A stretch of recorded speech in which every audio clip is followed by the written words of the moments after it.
And thank you for joining us. I want to welcome all of you joining us online tonight. I'm Marnie Hughes, coming to you from our headquarters here at NewsNation in Chicago tonight. And over the course of the next few minutes, we are going to be sharing this week's missing case with you. And you're also going to have an opportunity here in a couple of moments to weigh in and ask questions you might have as well. Tonight's case takes us back to Utah and the disappearance of a young man named Casey Bokslag. The 29-year-old vanished in June. His vehicle was found abandoned at a turnoff near the Wyoming-Utah border. It's along Interstate 80. Authorities say they have no new leads in Casey's disappearance, but they are hoping that a $50,000 reward will stir up someone to take action and offer some answers in this case. Marcos Ortiz, with our affiliate station in Salt Lake City tonight, has a closer look at the story. And in a moment, the father of Casey will join me live as well. But first, here is the case. A lot of question marks to what has happened to Casey. Why has he disappeared? Is this a criminal case? The 29-year-old Cornelis Casey Bokslag was last seen on June 6, and his car was found 2 days later abandoned at the Castle Rock exit on Interstate 80. He would never run away and leave everything. He would never not let anyone know if he had different plans for the day. It's probably the reason why the police is taking this seriously. And South Salt Lake Police is. This is where his car was found. It's near mile marker 185. At a news briefing by police, the chief said his car has now been processed and it's not giving them any answers. Very little fingerprints were located in the vehicle, evidence in the vehicle, no evidence in the vehicle that would lead us to believe that there was any possibility or potential foul play. Bokslag is a former Marine and worked for the city. He was last seen leaving his South Salt Lake apartment on June 6. Police also say $100 was taken from his bank account, and there's been no transaction since. And at this point, we have no reason to believe that Casey is potentially in a situation where he wants to harm himself. So we're teetering on the line of, is this a criminal case or is this a person that has voluntarily gone missing? An anonymous donor who calls himself a dad put up the $50,000 reward. This is not an offer to contract, invite reliance, or form any other legal relationship. It is only a gift to express gratitude to an individual in my sole determination and discretion. Now, these are the two search warrants executed by South Salt Lake Police. In one, interesting that he bought a handgun a couple of days before his disappearance, but his father said that he knew about that gun, and he said that his son wanted to use it for target practice with his brother. Now, this second search warrant was just released today. In it, they do say that they obtained DNA evidence from the car. They're processing it. I talked to police today. They have not received the results yet back, so stay tuned for that. Back to you. Yeah, hopefully some answers there. Marcos, you've been on this case for a while now, looking into any potential leads. How about Casey's mental health? Anything we know about his state of mind before he vanished? Well, his father says he's a solid individual. He's a former Marine, no signs of PTSD. He has a personality that is cordial, loves everybody. Everybody loves him. He says that his son is also one of those responsible individuals. You know, this whole situation is just so out of character for him. That's what's so puzzling for his parents as well as police. And with Marnie? So many mysterious details and just things that don't add up, Marcos, how do police go about searching? Have there been any active searches in the community looking for Casey? Well, not active searches right now. It's more forensics. You know, they just have not received any tips, despite this $50,000 reward that's being offered. No solid information coming from all that. Right now, it's just a big mystery. No one is actually doing any foot searches at all for this person. I do have a private investigator weighing in on this, and he was telling me that the crime search logs from that area indicates that he was in South Salt Lake, left South Salt Lake, and then his car was seen headed easterly towards that place on the interstate where they finally found the car abandoned. But right now, nothing more. Okay, Marcos Ortiz joining us live from Salt Lake. Marcos, as always, thank you for your reporting. I will be checking back in with you. I want to bring in Casey's father now, Robert Bokslag. Robert, thank you so much for giving us some of your time tonight. And I want to remind people at home as I'm talking to Robert, if you have any questions about the case that Robert or I can answer for you, you can post those online as you're watching. Let's start with your son, Casey. And before we talk about the investigation and some of the clues, just tell us about who he is and a little bit about his personality and his past. Yeah, my son is a very stable person. He did his 4 years in the Marine Corps, came out of the Marine Corps. He worked in the ski area. He then worked for the city and eventually got a regular job at the city in the watershed, which he totally enjoyed. And yeah, we're absolutely looking at a mystery here. Mm-hmm. What can you tell us about the last time that you spoke with your son, Casey? Anything stand out to you? No, really, that's the weird thing. No, it was Saturday night. We had dinner together. His younger brother was here. We had dinner together. There was nothing out of the ordinary that we can tell. And his younger brother even talked to him the night after, on Sunday night. And that was all normal, talking about a video game and things like that. Mm-hmm. So. The police, as I was listening to some of what they had to say, there was no evidence of any foul play that would lead them to believe that anybody else was involved, that a crime was committed. Where does that leave you right now? What questions do you have that just aren't adding up based on the evidence that's been put forth so far? Well, it's more the lack of evidence. We really have nothing to go on. Not the police, not us, not anyone. My son, a very, very reliable person, just disappeared, and his car was found about an hour and a half away from here. Mm-hmm. Do you have any idea where he might have been going? What his plans were? No, we have an idea that he went to his place of work to do a online class that he might not have been able to take from his apartment, but we have no reason to believe he was heading to the Evanston area where his car was found. I want to play a little bit of sound from the police that are investigating your son's disappearance. For people at home, they may not have heard this yet, talking about finding his car. Let's take a listen.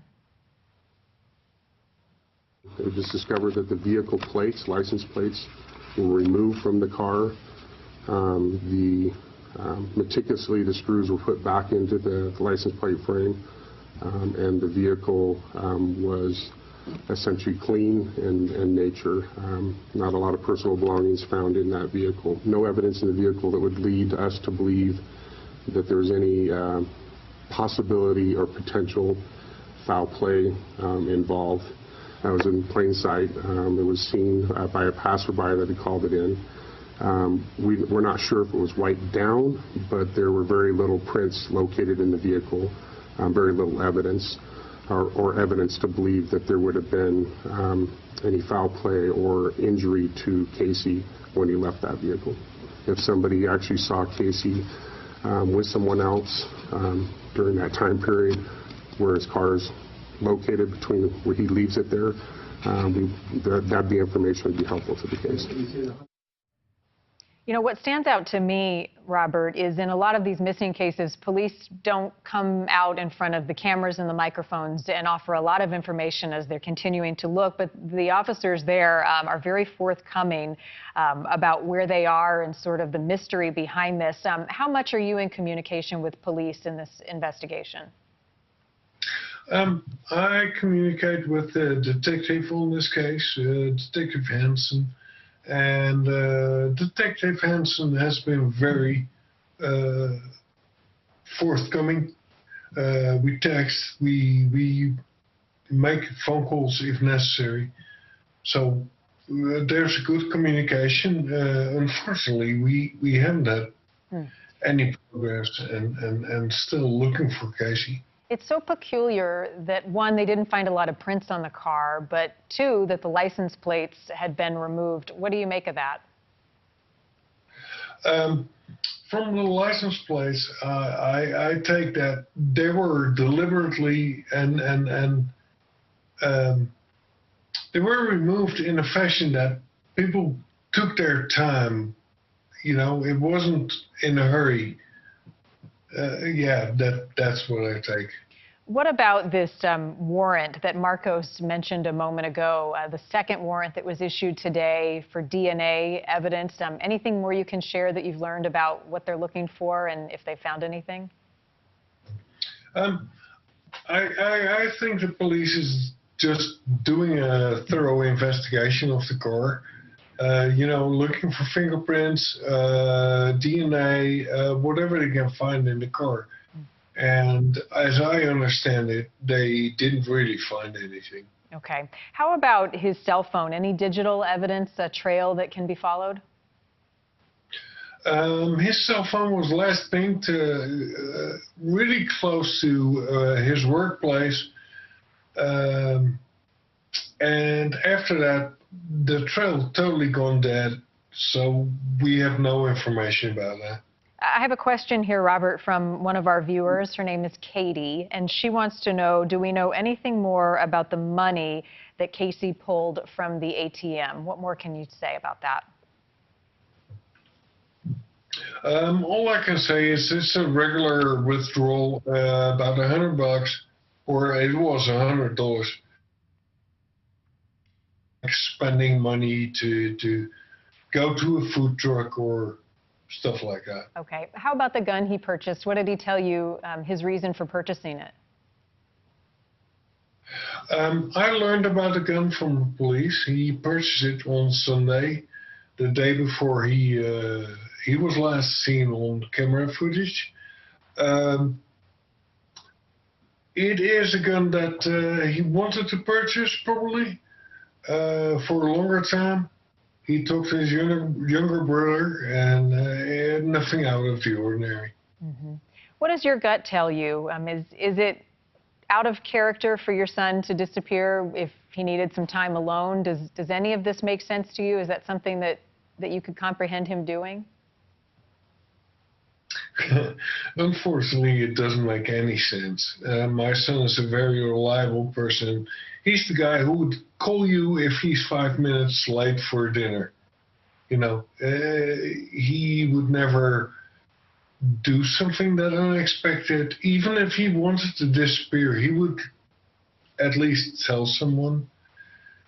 Yeah, we're really looking at something that's totally out of the ordinary. So do you suspect foul play? Do you feel as though your son may be in danger?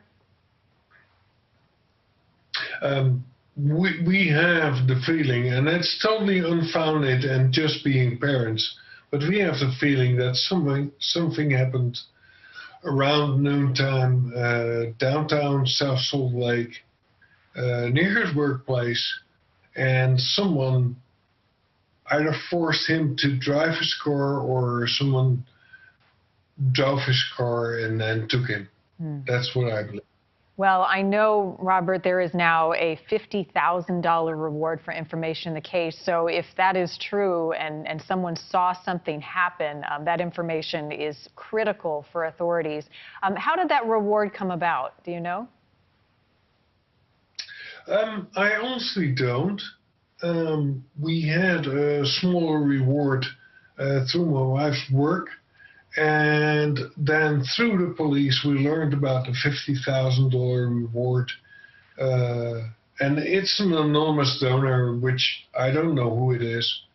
I talked to the lawyers that presented the award in press conference. Mm-hmm. So, do you find that at all odd that as the family you don't know where the money's coming from for answers?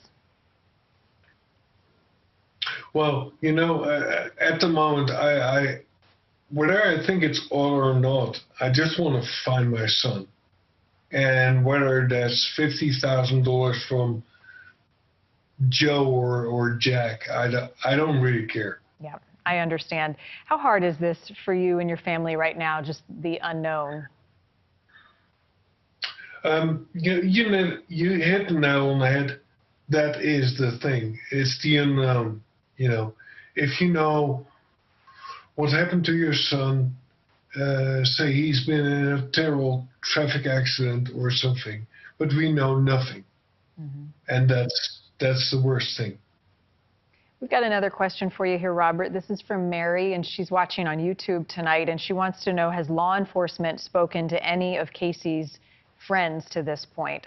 What more do you know about that? Yeah, that's. I can give you a very clear answer. Yes, they've spoken to his friends and people he knows from work. Most of the people Casey related with were people from work, and you know, I think he was very happy in his work. Being outdoors and working for the watershed, taking care of our clean water here. Mm-hmm. Tell us a little bit more about his job and how he got involved in that. What was his daily schedule? Was it pretty routine? I think, you know, going to work, getting in the truck, going up to whatever check he needed to do, like a little dam. It was pretty routine, going into the canyons we have here. Some of the canyons have things like you can't walk your dog because of the feces having influence in our water supplies, but you know, he took that with strides, and then he liked communicating with other people, and that was his daily work, and mm-hmm. Yeah. We keep showing Casey's picture on the screen, Robert. Is that an accurate picture of your son, the most up-to-date? Is there anything else that stands out about him that you would want people to be on the lookout for? I would say it's pretty accurate. He has a little goatee. Last time I saw him on the Saturday before, his hair was a little shorter, I think. He was just had a haircut, and then no, clean guy, about 6 foot, slender build, and open. You know, it was something. He was a person that you'd meet and like. He sounds like a great kid. We have a text, Robert, from June 6th from one of Casey's coworkers, and I'll let you elaborate on this. He actually sent it to you and said, "Hi, Mr. Bokslag," said his name. He said, "I work with Casey. Can you please give me a call when you can? Thanks." Where did that text go after that? That's a text that was sent to me. And it was honestly the text that started all this. It was from his employer, who is a good friend of him. And he was wondering why Casey didn't show up on the Wednesday, June 8th. why he didn't show up at his place of work, and that's what started everything. We went to his apartment. The police did a welfare check. He wasn't there.